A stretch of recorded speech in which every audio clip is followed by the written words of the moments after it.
Welcome back, mother lovers, to a brand new episode of Last Call at McLaren'S, the best damn How I Met Your Mother podcast on the internet. I am your host, Josh, here with my best bud, John. How you doing, man? Dude, I am feeling great. A little cold, but I'm here. Yeah, definitely cold. I'm going to be completely honest with you guys. This is our second take. Yeah, but explain to them why it's the second take.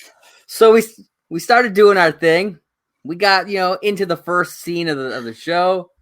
Realized never hit that record button, folks. It happens. So that is the first time we've ever done that. So we're here and we're gonna do this. We're gonna do this again. Take two, folks. Take two. We are here for season 2, episode 8, Atlantic City. When I was a kid, I thought Atlantic City was part of Las Vegas. Yeah. And then it turns out it's not.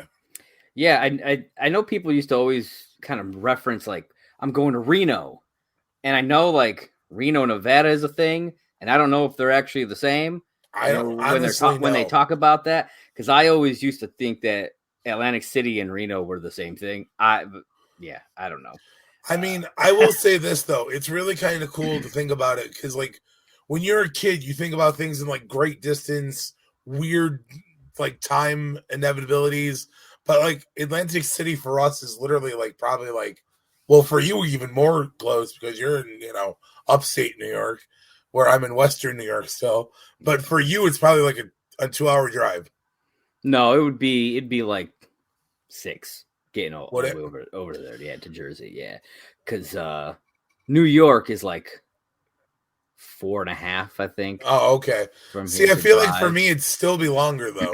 Oh yeah, yeah. I'm looking at a 10-hour drive. Yeah, probably. I mean, I'd say at least 8. Most 8 sounds about right. Yeah, but hey, maybe we'll make that trip one day. Carlos's Bakery. Yeah, man. Could call it Swarlos's Bakery. Ha ha! Swarlos. I'm gonna need that cake. I'm gonna need that cake. Absolutely, folks. So like I said, we're here, season 2, episode 8, Atlantic City. First aired November 13th of 2006. Directed by the wonderful Pamela Fryman. Yeah. Written by Maria Ferrari. This is her second of 3 episodes. Previously, she wrote Cupcake, which is a good one. Also a relationship-defining episode, just like this one. And she was the script supervisor for most of the first 2 seasons of How I Met Your Mother. And then she went on to do this little show. You may know of it. Called The Big Bang Theory. Has a spin-off called Young Sheldon. So what you're saying is she couldn't find work after How I Met Your Mother? I guess not, man. Sometimes people hit, they fall on hard times. Yeah, but I mean, imagine hitting complete rock bottom after How I Met Your Mother. I mean, there are so many great shows out there that you couldn't find something besides The Big Bang Theory. Who's ever heard of The Big Bang Theory? I mean, I don't know, man. It's not like it was the number 1 show or something. Come on. Was it really? On what was it, CBS? Yes, it was number 1 comedy. I did not know that it was number 1. Well, then you know what? I tip my hat. The gentleman. The gentleman. All right. So the summary for this episode: Marshall and Lily elope to Atlantic City, but they discover that getting married in Atlantic City is not as easy as getting married in Las Vegas. It's very true. A better synopsis than some of the ones we get. That's actually accurate. You are right. It's straightforward. It tells you what you need to know. No mention of a bikini shirt, though. I mean, again, though, it's not that's I know that it is a huge part of the episode, but it's not an actual story arc. I mean, isn't it? It does lead to some funny stuff. Oh my God, it leads to a lot of funny shit. I will at least admit that. Yeah. All right, so this episode starts off Lily and Marshall finally back together. Finally, after 6 months. And Marshall has learned to cook. Well, at least one thing. Pancakes. Which I love that this is what they chose to have him doing, because as we saw after the breakup, he couldn't even bring himself to eat pancakes, to do the breakfast day.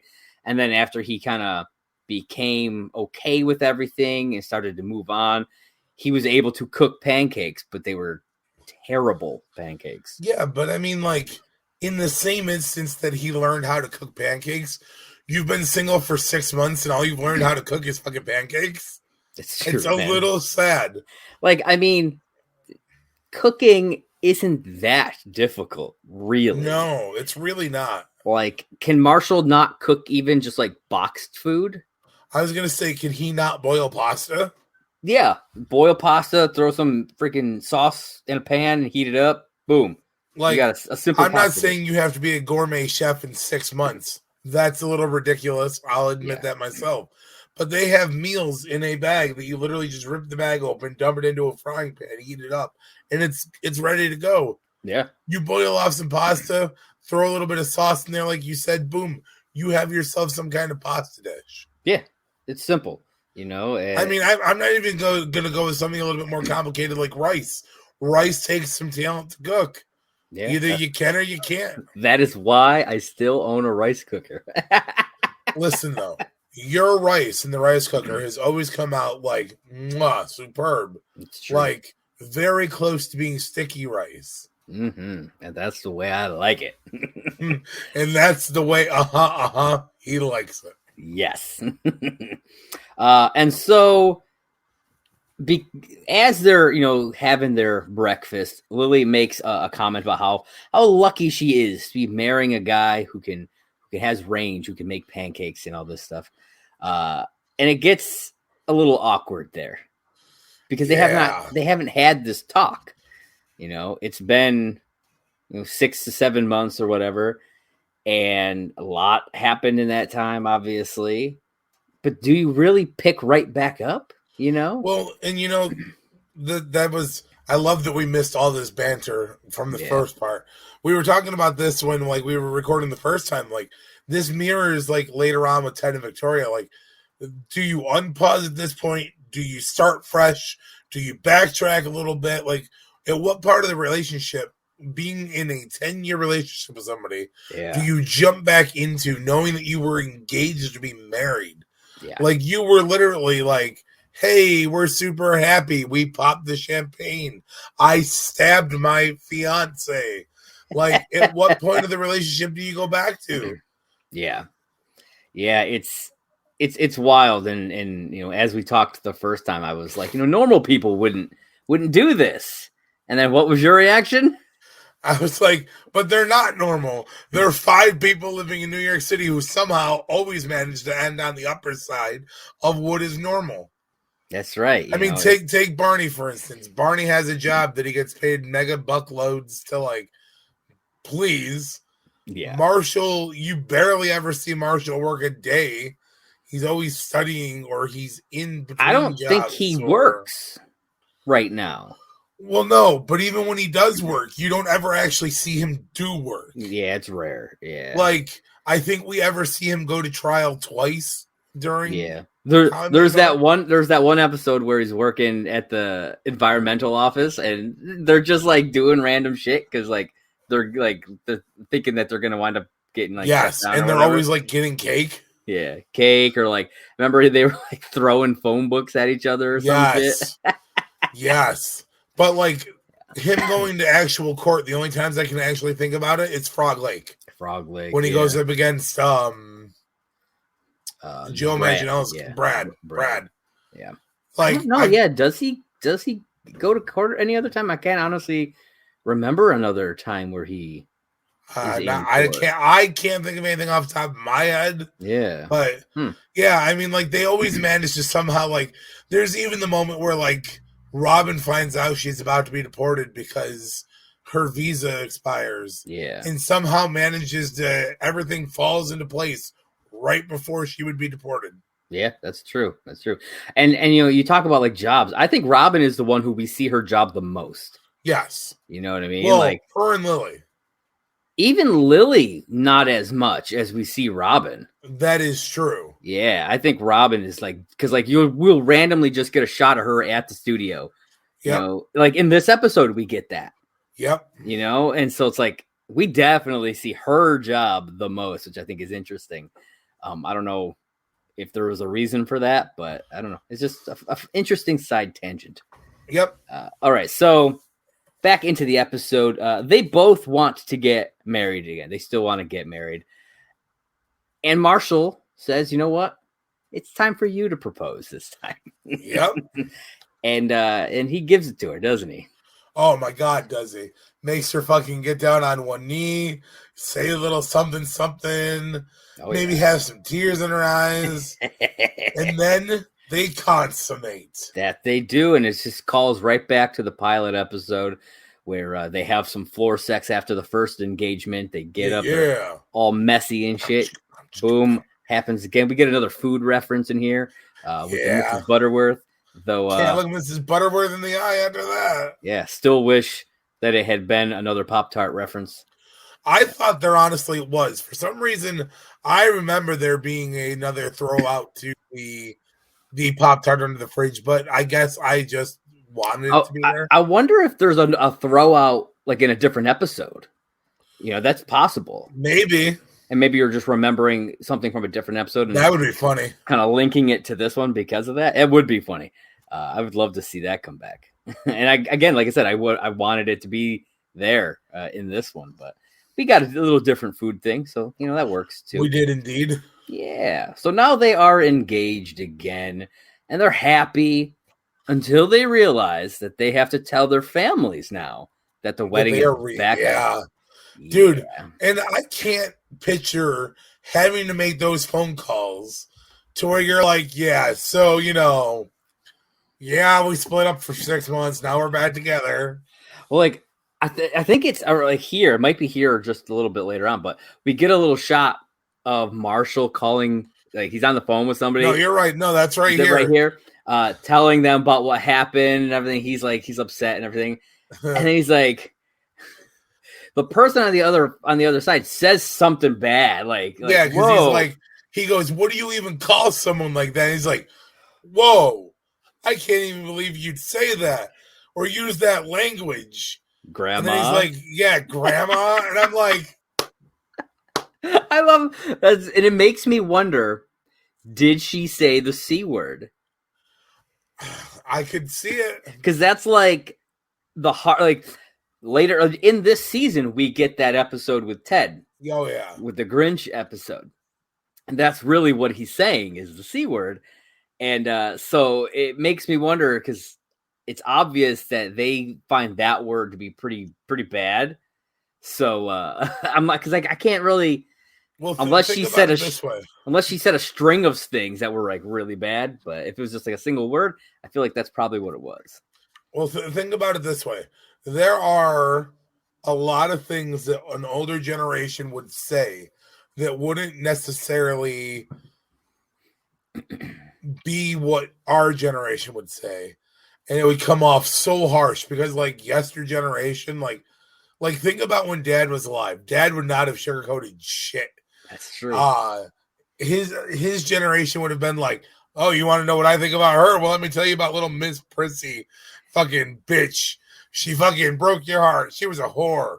She would have sucked the dicks of 13 sailors. Yeah, I could absolutely see him saying that. Yeah, so Grandma got a potty mouth apparently. Man. And I thought that was pretty damn hilarious. So this kind of fear of having to tell everyone drives them to make a decision. They're gonna elope in Atlantic City. Yeah. So they head off.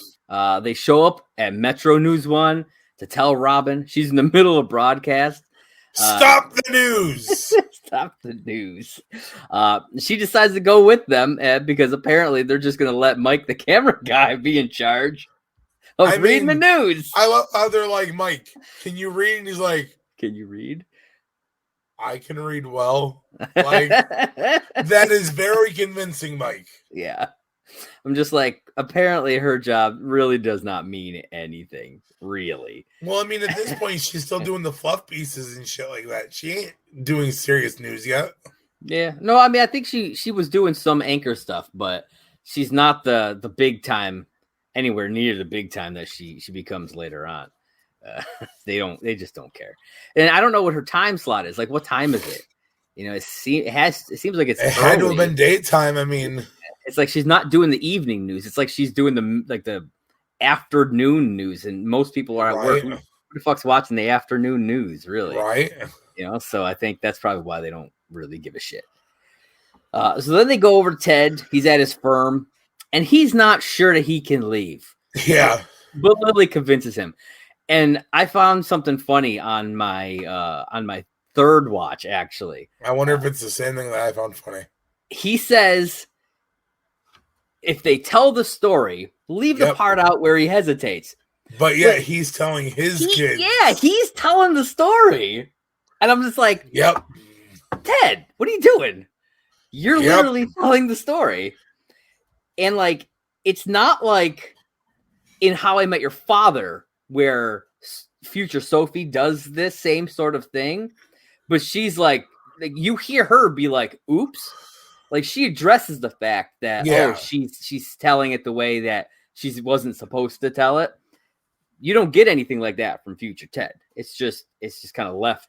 Yeah. Open, you know, and I'm just like, this would have been a perfect opportunity to have Bob Saget just hop in there and be like, probably shouldn't have said that. Something, you know. I think they just did it to be funny. Maybe. I honestly, I just don't think they thought about it. You know, I don't think they thought about the fact that Ted's actually telling this story when he's saying that to them. I don't know. I don't know. But yeah, it happens. And then we go, and then they get a hold of Barney. They call him on the phone. He's apparently at a salon getting a pedicure. And they all decide they're going to go and get a pedicure before heading down to Atlantic City. It's good stuff, man. It's good stuff. It was funny seeing all of them just in the chairs getting their feet done. It was really funny. So then they head over to the casino. Barney says he's been here a couple times.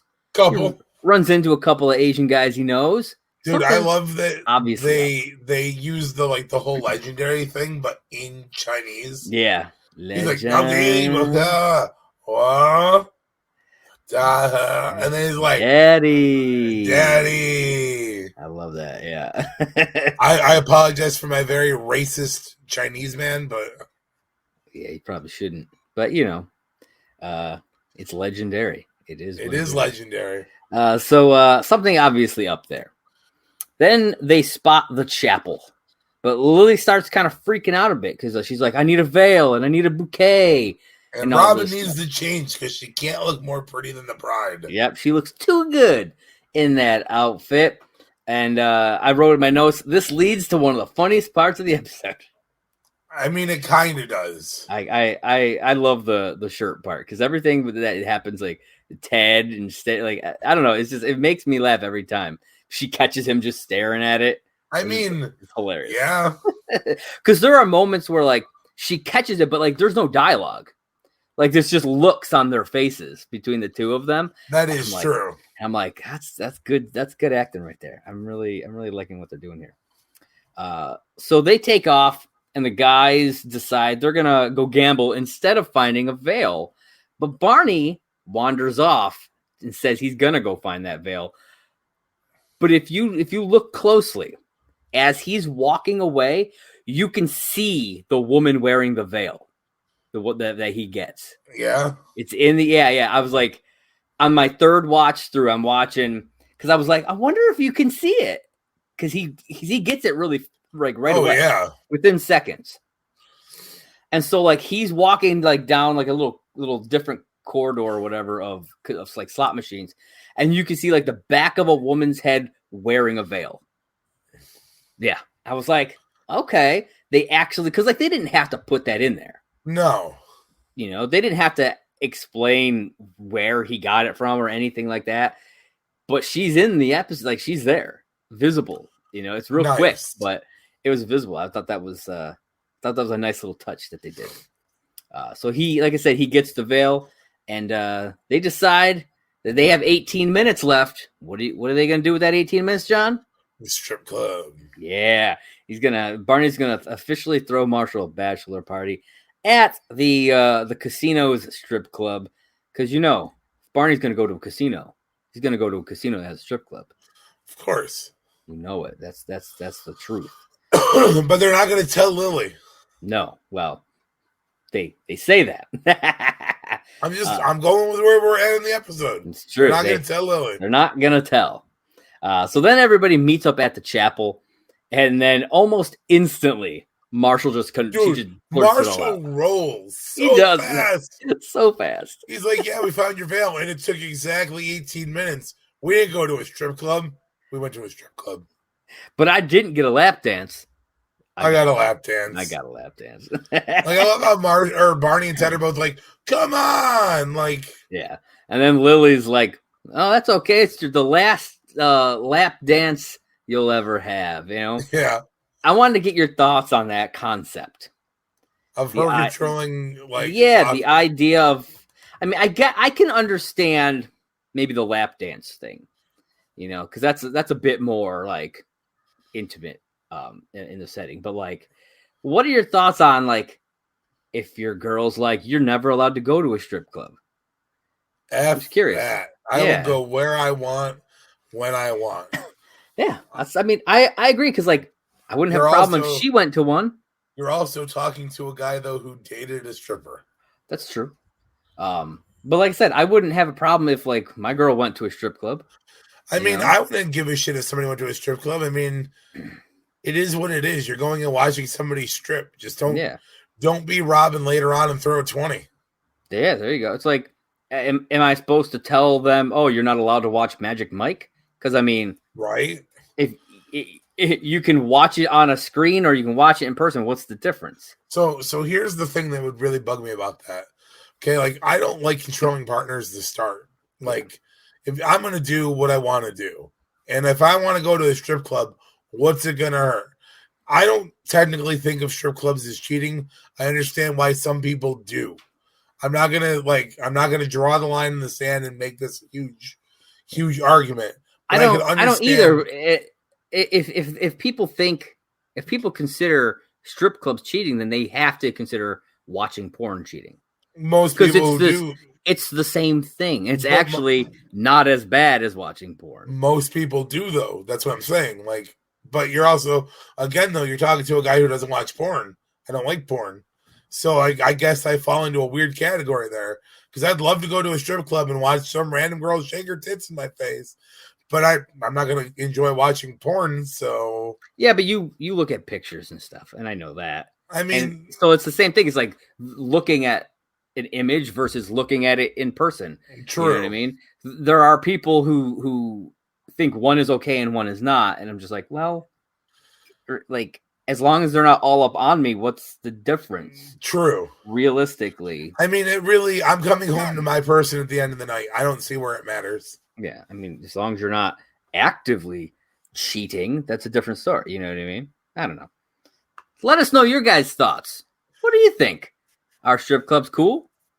Are they legendary? I mean, strip clubs are always cool. Head on over. Skip on the meatballs. Don't skip on the meatballs. Head on over to @LAST CALL HIMYM on the Twitter and let us know your thoughts. Love to hear it. All right.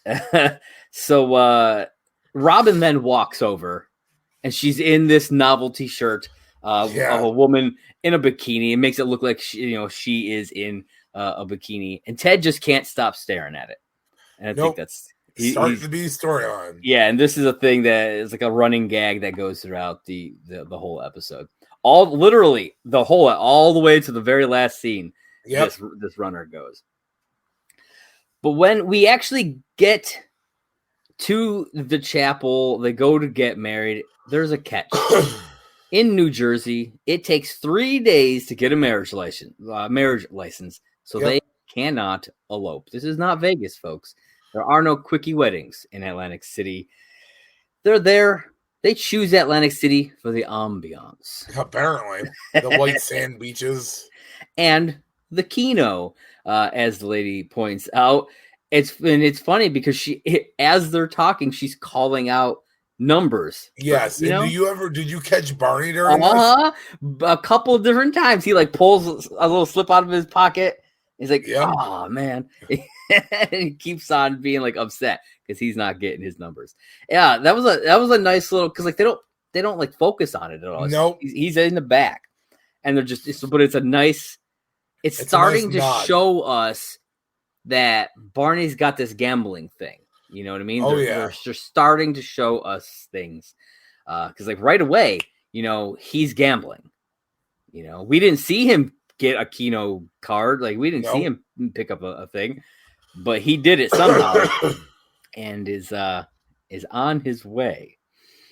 So the lady tells them that they can try to go to the courthouse and get their wedding fast tracked, but that it's highly unlikely.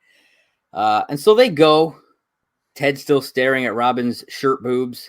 Yeah. Barney runs into some more Asian guys. They talk to him for a bit. Ted thoroughly confused. Barney gives no explanation whatsoever. No. Of course. And then we get up to the clerk, which I thought was awesome. The Gooch. It's the Gooch.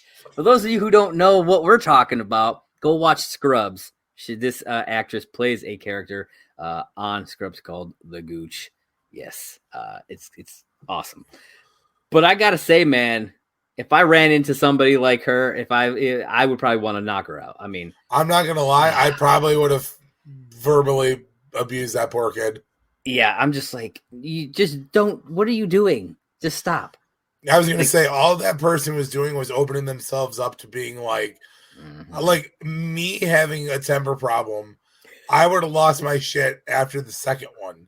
First one, I'd have been like, okay, sure, you're funny, ha ha.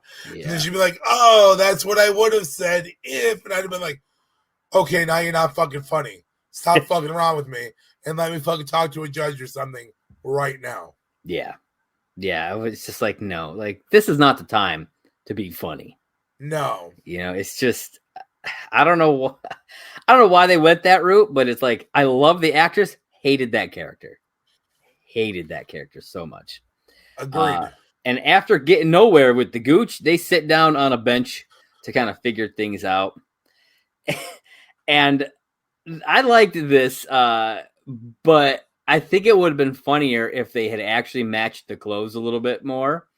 So like the scene kind of fades away and it reveals like what we are supposed to assume is like old versions of them. Like, oh man, they've been sitting there for forever. 50 years, man. They're so old.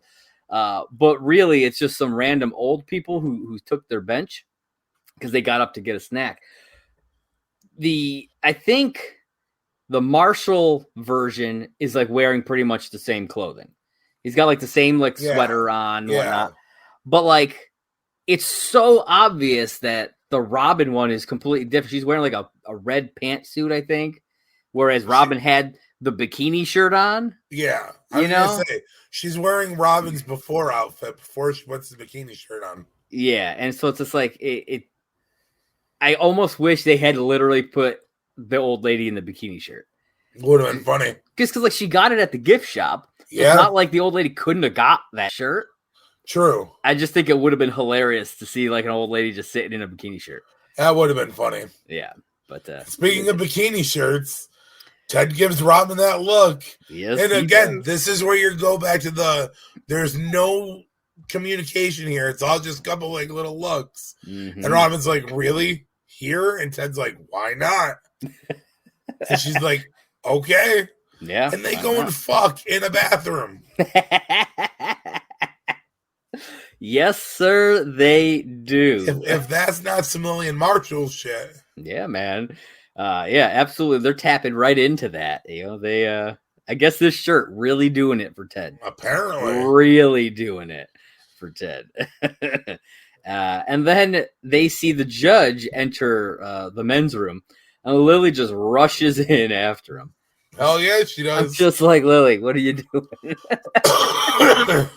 You want me to hold it, Your Honor? Right? It's like, that's not a good first impression. Come on. So then we go over to the judge's chambers, and he's about to say yes. Like, he's about right to give there. it to him. But then he suspects that something is up. He's like, what does that look? What's going on here? And Barney kind of blows their spot.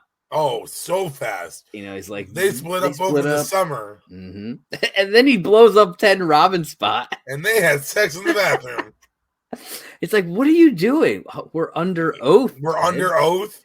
Do you You even know. know what under oath means? Courthouse. The courthouse under oath. Under oath. And I'm like, that is not how that works. Not at all. It would be kind of awesome if it was, but not at all. And the fact that he does not know that says a lot about him. It really does.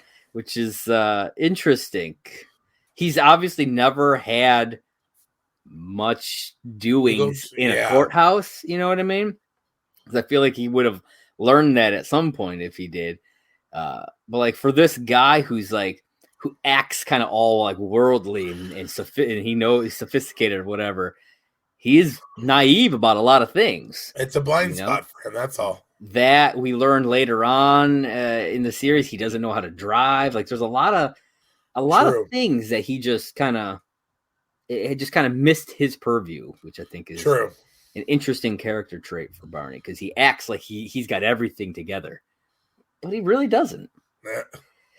So back at the casino, they are they're kind of down about not being able to get married. Lily realizes they can get married on international waters. All they need to do is find a ship captain. Yep, ship captain. And I Googled this. Nope. Not a thing. Not a thing? Nope. A ship captain can only perform marriages if they are also a licensed officiant. Interesting. Yeah. You can't just be a ship captain and do it. Now, I'm sure like back in olden days, that was a thing that you could do, but currently, not a thing, unfortunately. Not sure how it got started, but yeah, I was kind of sad to find out that it wasn't actually a thing. So she desperately wants to find the ship captain. She wants to get married so bad. Oh yeah, dude, Marshall finds one like that. Yeah, because Lily just can't bear like the thought of Marshall's family judging her. Yeah, and that's kind of where all of this is coming from for her. She's kind of rushing into everything just because she doesn't want to face what she has done. Really is what it is. And yeah, like you said, Marshall right away, boom, first guy they talk to finds a ship captain. He's willing to marry them, but it's going to cost $5,000. $5,000, man. Yeah, it's like if I knew I could actually charge $5,000, I'd be marrying people all day. I mean, you and me are both there's a difference between ordained. Officiating a normal wedding and international waters. I will rent a rowboat and take them out on it. Fair. We'll go sit in the middle of a random lake, and I'll just be like, "Yes, we're in between America and Canada. It's international waters." I also feel like that would null and void a wedding. Yeah, probably, but it would be funny nonetheless.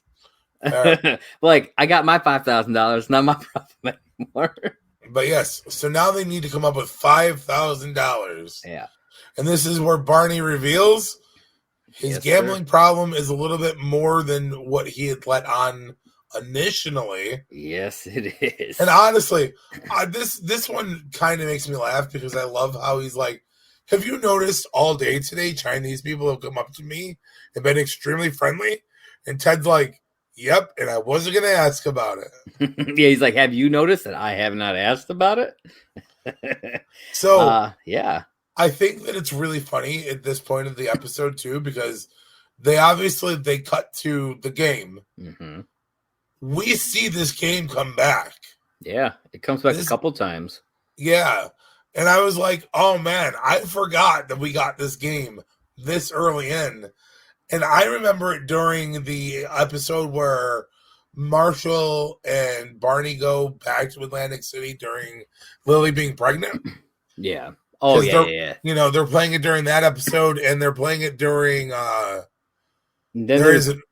episode where like Marshall fakes getting his hand chopped off. Yeah. Which I don't remember what the surrounding circumstance of that was. I think part of it was Barney's bachelor party? I think that's what it might have been. Was Barney's bachelor party. But yeah, so I have a fun little tidbit about this game. Okay. The game is called Shanghai Shi Busheng, which translates to deal or no deal. Ha! Yeah, I thought that was pretty funny. I will say this. The other thing about this scene that I really love is how everybody is confused as to what's going on. And of course, Marshall, being who Marshall is like, I know what's going on. And Ted's like, you don't know what's going on. And Marshall's like, I know what's going on, Ted. Yeah, he's like, Barney, split your tiles and you can double your money if you find the jelly bean. And yeah. Like, but like, yeah, it makes sense if you actually think about it. Because like, look at what Marshall does with games. Well, Marshgammon is such a weirdly intricate, crazy ass game. I can buy that Marshall would understand this. Oh, game. Yeah. Well, that's my thing. Like, Marshall likes games so much that, of course, he would be the other person who would be like, I get it. Yeah. But it's not, he doesn't just like games.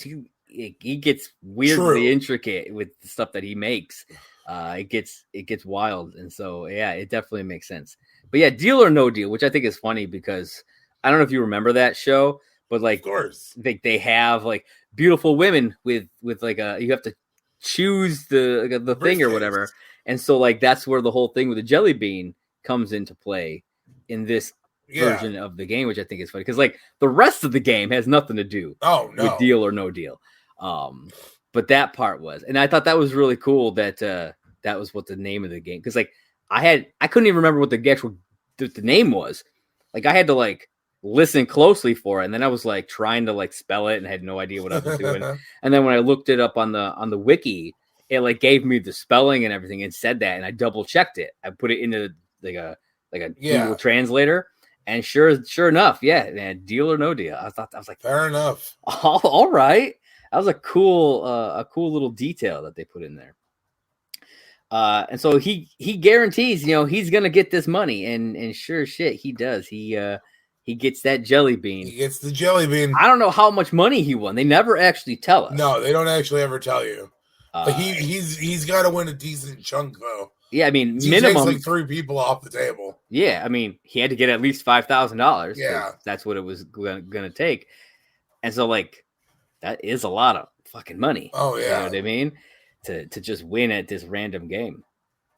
So then they are out on the ship with the ship captain. Barney, he's jonesing, man. He needs another hit of gambling. He needs to do it. And Ted's like, when we get back, we're going to go to a little meeting. Yeah, I love that, too, because it's intervention. Yep. Yeah, I think... or Gamblers Anonymous, but either way, it's intervention. Yeah, what Ted is doing is almost like a mini version of a... It's like a one-on-one intervention right there. Oh, yeah. It's kind of like the first glimpse into that, which... I can't wait till we get to talk about some of the interventions. The Quintervention. Those are good times. I love those. And so, they get things rolling. The captain really wants to do like this funny ceremony with a lot of nautical puns. Lily and Marshall, they're like, no, we don't want that. He's so bummed about it. He really wanted to show off his nautical puns. Don't give people an option then. Yeah, right? Just do it. Yeah, don't give them the option. But like, hey, you're on my boat. I'm going to do it my way. Deal with it. I've never given people an option when it comes to that. I mean, the only option I give you, do you want just a basic, like secular wedding, or I can do like a pagan hand fasting. Because those are very, very different. Oh yeah. But that's it. If if I want to throw jokes in there, I'm going to throw jokes in there. Yep. Just going to have to deal, folks. And then Robin reveals that maybe one day she would want to get married. This is something big because like she was from the first episode, like she was like, I don't want kids, I don't want to get married. Correct. And that was it. But now she's starting to kind of soften toward that, so yep, which is interesting. We're starting to see her character start to kind of evolve. Then Marshall and Lily decide they don't want to do this, Nope. They want to have a wedding. Yeah, they want to have that big wedding. And it's funny because as Lily and Marshall are talking about all this, the ship captain he's making like these weird I don't know if you noticed it, the actor is making like these weird faces, like the way that he's like trying to pay attention. He's like, oh, like he's just making weird faces behind them. And it's just every time I watched it, I'm just like, I can't not look at his face during this scene. Which if you get a chance, you go back and just I'll watch have his to. face during this scene. So then they finish talking, and then he quietly is like, "I now pronounce you man and wife." Well, They're yeah, like, 'cause they "What? kiss. What did you do?" They're like, undo it Yep. right away. And he's like, okay, I undo it. Yeah. And future Ted's like, this was the story of how they were married for 12 seconds off the coast of Atlantic City. And really, it was probably more like a minute than 12 Probably. seconds. But yeah, it's Ted's story, man. If he wants to say it was 12 seconds. Well, I mean, between the time he says like he pronounces him man and wife till he like unpronounces them, it is in about 12 seconds. But No, it's closer to a minute. Like they clocked it on the fandom wiki. It was closer to a minute. Yeah. But I think they just picked a random number to kind of be funny about it. And so then the episode ends with Lily and Marshall. They're on the couch. Ted walks out of his room wearing the bikini shirt. Yeah. And Marshall and Lily wonder if Robin is even here. I love how Lily's like, I really hope so. Yeah. It's true. Like, if Ted's just wearing the shirt so that he can just stare at it, it's a little weird, Ted. I could see him doing it nonetheless. So that, folks, is season 2, episode 8, Atlantic City. John, what are your final thoughts on the episode? I always love the episode. And like I said, it's such a funny episode because there's so much that's going on, but there's really not at the same time because it's like it's really a tight little ball of like. Yeah, these are some of my favorite ones where it's like the whole group doing something together. Yeah. Because you don't get a ton of those. A lot of times it's like a couple of them are doing one thing, a couple of them are doing another thing. And then a lot of times it'll kind of come together in the end. But yeah, I like the ones where they're just all together, having funny times, doing funny stuff, and it's good. Yeah. It is. All right, folks. So we have finished talking about the actual episode. So I think you know what time it is. It's time for Barney's blog. That's right. Suit up, bitches. Yes, that is accurate. All right. So on this week's edition of Barney's blog, we got an entry from Tuesday, November 14th, 2006, titled Barney's Guide to Gambling. All right. Oh, boy. It says, it's not gambling when you know you're going to win. And if you play long enough, eventually you will win. That's a fact. Learned it from a friend who owns a casino. Here's my guide to successful gambling. I can't give away all my secrets, but I'll offer you a tip for each of the most popular casino games. All right, so the first thing, it's not a game. It's just drinking. He says, when the cocktail waitress delivers your drink, quickly order your next one. That's a good tip. That is a good tip. Keep your drinks flowing, Okay, so then poker. Hold out for the wild card. And I'm pretty sure in casinos, they don't use wild cards in poker. Just saying. Well, it depends on which version of poker you're playing. It might be. Yeah, I don't know. Certain places still do 5 card. Yeah. So, okay. Technically you could hold out for the wild card, but most places now switched up to Texas Hold'em. So, that's true. The wild card is so it really just depends on which version of poker you're playing. That's fair. Then we got blackjack. Always assume the dealer has blackjack and double down on everything. Ooh.